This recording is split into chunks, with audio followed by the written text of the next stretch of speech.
Hi guys, welcome to Srirama jewellers Bandlaguda Jagir. So ఇప్పుడు వచ్చేసి వరలక్ష్మి వ్రతానికి అమ్మవారి కోసం పూజల కోసం వ్రతాల కోసం తీసుకుంటూ ఉంటారు కదా. సో ఇవన్నీ వచ్చేసి అమ్మవారి రూపులండి. సో మనకి 300 మిలీగ్రామ్స్ నుంచి కరెంట్లీ స్టోర్లో అవైలబుల్గా ఉన్నాయి. మీకు కొరియర్ కూడా ఉంటుంది. ఏమేమి కలెక్షన్స్ ఉన్నాయో చూసేద్దాం.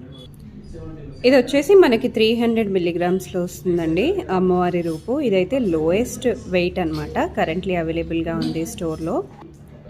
సో నెక్స్ట్ వచ్చేసి మీకు 1/2 గ్రామ్లో చూపిస్తున్నాను. So according to the gold price fluctuate అవుతూనే ఉంటుంది కదా. సో మీరు ఏ రోజు అయితే పర్చేస్ చేసుకోవాలనుకుంటున్నారో ఆ రోజు ప్రకారం మీ కాస్ట్ అనేది పడుతుంది. సో ఈ రూపు వచ్చేసి మనకి 1 గ్రామ్లో వస్తుందండి. సో ఇలా మనకి 1/2 గ్రామ్ 1 గ్రామ్లో డిఫరెంట్ మోడల్స్లో కూడా ఉన్నాయి, చూద్దాము. సో ఇప్పుడు ఈ రూపు అయితే కరెంట్లీ బాగా ట్రెండింగ్లో ఉందండి. ఇది వచ్చేసి మనకి 1/2 గ్రామ్లో అయితే వస్తుంది. ఇది వచ్చేసి కొంచెం బిగ్ సైజ్ అండి, 1 గ్రామ్లో అయితే వస్తుంది. ఇది వచ్చేసి ఇంకొక 1/2 గ్రామ్ అండి. 1/2 గ్రామ్లో ఇది ఇంకొక మోడల్, 1 గ్రామ్లో ఇది ఇంకొక రూప్ అండి. సో ఇలా చాలా వెరైటీ స్టోర్లో అయితే అవైలబుల్గా ఉన్నాయి. సో ఇలా డిఫరెంట్ మోడల్స్లో అయితే కరెంట్లీ స్టోర్లో అవైలబుల్గా ఉన్నాయండి. డెఫినెట్గా విజిట్ చేయండి. మనకు గోల్డ్ స్కీమ్ కూడా అవైలబుల్గా ఉంది. వీడియో కాల్ ఉంది, వాట్సాప్ ఉంది. Do visit Srirama jewellers Bandlaguda jagir.